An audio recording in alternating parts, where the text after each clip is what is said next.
I went over to the shelf to check the stock level on Hanes. This was only like 9 o'clock, and the shelf was empty.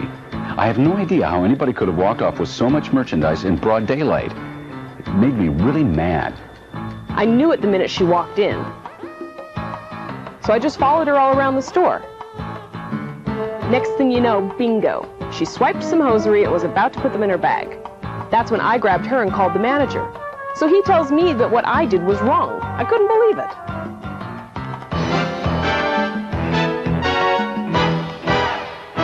Hi, it's us again, your video trainers. I'm Bill, and this is Veronica. Hi, we're here to talk to you again about the most effective ways to prevent losses in your store. As before, we'll be playing different roles, an associate in one scene, a manager in another, or even a shoplifter, in order to discuss and demonstrate Woolworth's guidelines for reducing losses in your store. Now, some of what you see may surprise you. You see, theft and loss in our stores can get us so upset that we may make costly mistakes in our attempts to handle such situations. By the way, where is Joanne? Isn't she supposed to be here? Hey, I'm over here. No, over here. Hi, I'm about 5'3", and you would probably never see me back here. But if I were a shoplifter, look at all the great merchandise I could walk off with. This is what's called a blind spot in the store, and we'll also be talking to you about this in the rest of the video. I'm responsible for asset protection. What that means to you is we are here to eliminate shrinkage in the stores. Let's say Woolworth has $100 million worth of merchandise. And at the end of the year, we can only find 98 from sales, returns, transfers in and out. That's a 2% loss, or $2 million loss. While 2% seems low, we'd have to have $4 million in sales to offset that loss. Even though asset protection is a difficult job to do, we must remember it can never get in the way of making sales. We have to keep these registers humming. Thanks, John. Now let's look at the three major causes of loss in your store. External theft, or theft by shoplifters, internal theft, or stealing by fellow associates, and errors in paperwork. I'm very proud of my area of the store and hate messes. I had just restocked the shelf and looked around, and this customer knocked over a whole row of merchandise. Of course, I rushed to clean it up, and while I was doing that, she and her boyfriend helped themselves to other items in the HBA aisle and were about to put them in a bag. Luckily, Bill was nearby and courteously offered to help them, and also offered to get them a basket. Suddenly, they gave him the merchandise and decided to leave. He calls it customer service first.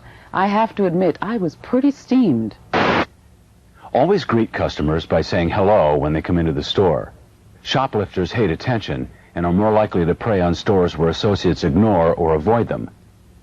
If someone appears to have the intention of stealing, or if you observe them trying to hide or take merchandise, offer to help them by saying things like, "Let me put those in a basket for you," or "The cash registers are over here, let me help you." If the customer refuses and leaves the store with the merchandise, never pursue, touch, or try to detain the customer.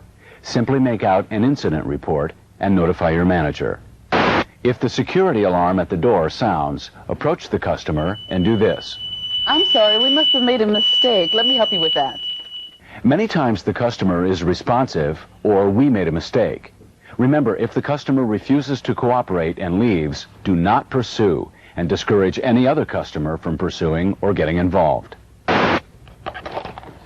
Here are some helpful signs that could tell you that someone is a shoplifter.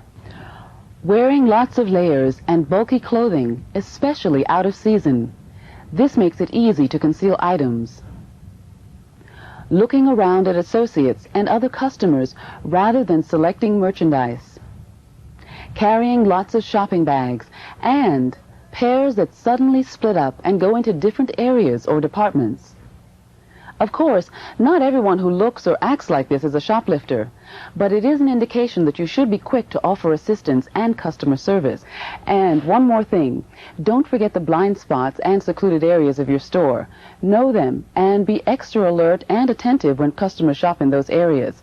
Remember, customer service is your best deterrent against shoplifting. It made me very uncomfortable every time I saw it, and I didn't know what to do. After all, she was a key holder. I would see her take money from the register, and sure enough, you'd hear the next day that there was a shortage in that till. I also believe she would give additional discounts to her friends, especially during sales. I even saw someone give her a few dollars once after she keyed in discounts. She was kind of like my supervisor, and I didn't like that. It didn't make me feel safe, and I wanted to quit. Every few weeks or so, there would be this mysterious empty box in the stockroom, and more there would be merchandise in it. You know, opened up and looking like damages or returns. I really don't think they were returns. Then suddenly the box would be gone. Employee theft is as bad, if not worse, than shoplifting. When someone steals from the company, it erodes the trust and the safety of all associates. We provided a 1-800 confidential hotline so you can report these incidents, and all incidents will be thoroughly investigated. Here in receiving, I check in and transmit the freight. If the order copy is not in agreement with the packing slip or manifest, I have to receive the merchandise by detail. That means entering or scanning every UPC. Otherwise, the perp is updated based on the order, not the items actually received. If there is no order copy, I have to write out the items received in detail by UPC, and each UPC needs to be keyed into the receiving application of the admin PC. When the perp is inaccurate, the item may not scan at the register, requiring price lookup and delaying checkout. There may be a negative inventory on that item. The item may not automatically replenish, leading to stockouts, which will have to be spotted in order to restart automatic replenishment. So be very careful with your paperwork and procedures, because this can be a significant source of your store's shortages. What if my store is in a terrible neighborhood and I have a problem with kids coming in after school and stealing? Can I keep them out? No, remember, give everyone good customer service, because when you think about it, the customer is really going to appreciate customer service. The person who came in with the intent to steal, they're not going to want it and they're going to leave. The security guard in my store is a big guy with martial arts training. Why can't he just grab the shoplifter and call the police?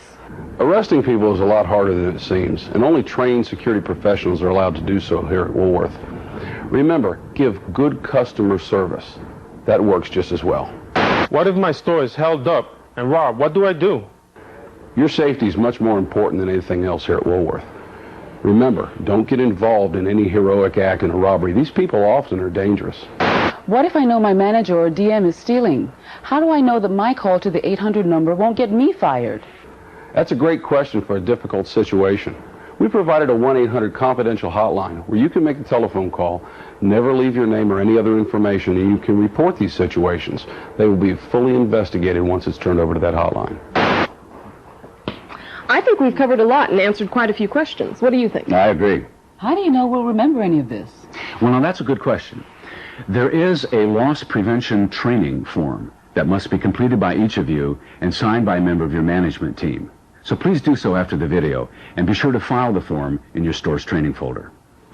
We've discussed and looked at shoplifting, internal theft, and paperwork errors as 3 major causes of shrink in your store. For each cause, there is a simple strategy that you can employ to reduce your store's shrink. To prevent shoplifting, you simply greet and offer each customer service regardless of your suspicions.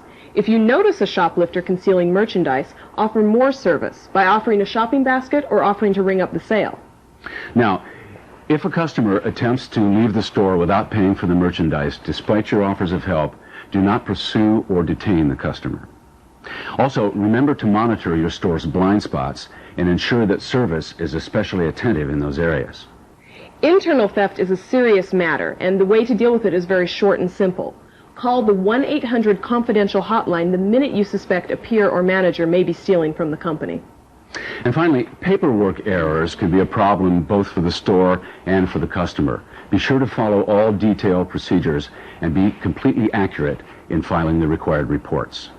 So, Veronica, Joanne, and I thank you for watching. So long.